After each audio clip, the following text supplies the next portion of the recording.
Buyers of large family SUVs have never had so many options to choose from, and these days they're all loaded up with features and tech. If you're looking to join the 72,000 other Australians who have already bought one this year, here are two of your latest options: the Holden Arcadia and the Mazda CX-9. Although there is an Azami LE that sits above this grade, the only difference is some interior trimming. So for most intents and purposes, the Azami we have here is fully loaded.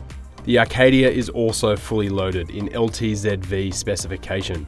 Both are all-wheel drive, petrol-powered 7-seaters with similar indicated prices: $67,490 for the Arcadia and $66,760 for the CX-9.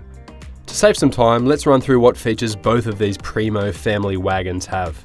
There's heated and cooled front seats, leather trimmings, 20-inch wheels, blind spot monitoring, powered tailgate, keyless entry and push-button start, Android Auto, Apple CarPlay, 360-degree camera and 3-zone climate control. Although Mazda's rotary dial-controlled 7-inch infotainment system is good and easy to use, the Arcadia scores points for a bigger and better system overall.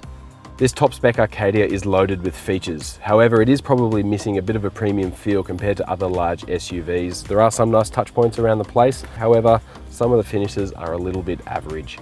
In terms of storage, you've got a nice spot here that has inductive charging, a couple of USB points tucked down there as well, and a fair-sized center console. The door cards, however, aren't the biggest.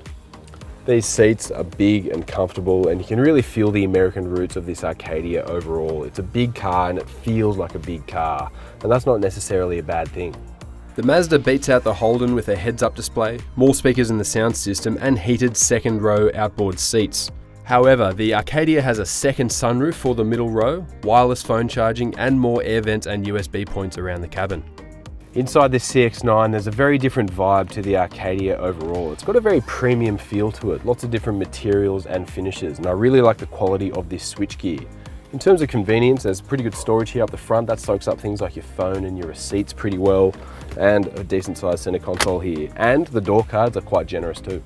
You can tell Mazda has put some serious effort into making this CX-9 feel as upmarket as possible. There's lots of soft touches and finishes around the place. These seats, quality and very comfortable, and on the whole, this is a very impressive interior for a family SUV. While the second row will certainly get more use on family duties, let's start from the third row. The Arcadia has the best third row out of these two by a fair margin. It scores points for being the most comfortable with good legroom and headroom, plus air vents and a USB point is a bonus.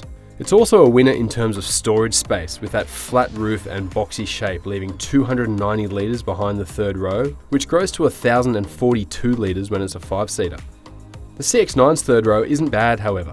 The sliding second row does give you decent legroom, but headroom is on the limited side. Short passengers or short trips, and it's all good. Fold down the third row and 230 litres of space grows into 810. A bit less thanks to that mostly styled raking roofline. From a safety point of view, there's autonomous emergency braking for both models, as well as traffic sign recognition, lane departure warning, and rear cross traffic alert. It's a big vehicle, the Arcadia, and it's a bit unapologetic about it as well. So if you're looking for that sort of experience, you'll love this, but if not, you might be a little bit put off. Although I have to say there's an excellent 360 camera system in this infotainment unit here. There's lots of different modes and there's a lot of clarity as well, so you can really see what you're doing. And it makes parking this big rig very easy.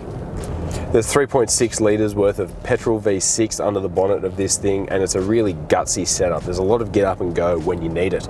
That runs through a 9-speed automatic gearbox, and having all those ratios means that the revs really drop down when you're cruising around town and on the highway. I'm doing just over 1,000 RPM at the moment, but then punch the throttle, the revs climb, the gears drop, and you've got a fair bit of grunt there. Having all those ratios means that the gearbox can jump around a little bit if you are driving quickly, and the throttle does feel a little bit too touchy, especially at low speeds around town sometimes. Small complaints, but complaints nonetheless. That soft, absorbent ride of the Arcadia does extend into the back here as well, and there is acres of space. I've got lots of headroom here, and with this second row slid almost all the way forward, there's still lots of legroom as well. What you do have a lot of is storage in the back of this Arcadia. There's 4 different spots here in the doors for your bits and your bobs, and there's a handy little drawer here that slides out under the center console. It's a fair size too. All your aircon controls are in this center console as well for the back, and there's vents up in the roof. There's two 2.1 amp USB points there ready to go, but you don't have sunshades in the windows. Kind of got the opposite though. Big sunroof in the back here. While the CX-9 doesn't have that same spongy, supple ride that the Arcadia has, this is still very smooth over bumps. It's very refined and quiet. This engine makes all of its torque around 2000 RPM, so it's not revving really hard to give you a bit of go forward. And even though this gearbox has only got 6 ratios, the Arcadia has 9, this one isn't shifting around as much and it's a little bit smoother overall. You're not going to be taking this CX-9 out on weekend runs or track days, but there is a bit of benefit to this car having a little bit more body control and a more responsive steering setup overall than the Arcadia. It'll come in handy in situations like if someone cuts you off on the highway or you've come into a corner a little bit too hot. This CX-9 feels like it's a bit more controlled behind the steering wheel. There's less body roll and less steering input required to get it going where you want it to. And that makes it feel a little bit safer behind the wheel. In the second row of the CX-9 at the moment, and I have to say it's a quiet and smooth experience in the back here. I've got lots of headroom, and even with this row slid forward a fair amount, this is my driving position in the front. I've still got a bit of knee room as well. In terms of storage, there's not a whole lot. There's a little door card here and nothing down the front here. A couple of spots behind the seat. All of your aircon controls and vents are here. There's heated seats as well, which is a nice feature. You might be wondering where the USB points are. They're actually hidden in here. Pop that open behind the cup holders there, and there's two 2.1 amp units, which is very handy. Although, if you've got 3 people in the back, you won't be able to use them. I can attest, however, you'll be using these if you've got little kids a fair bit. Sunshades, they come in handy. While both motors are happy to run on 91 octane or E10 unleaded petrol, the smaller turbocharged Mazda indicates it's a bit less thirsty, especially around town. There's 8.8 litres per 100 listed on the combined cycle, which jumps up to 11.4 around town. The Holden's numbers are 9.3 and 12.7 respectively. The warranty is a close run competition, with both brands offering 5 years and unlimited kilometres worth of coverage.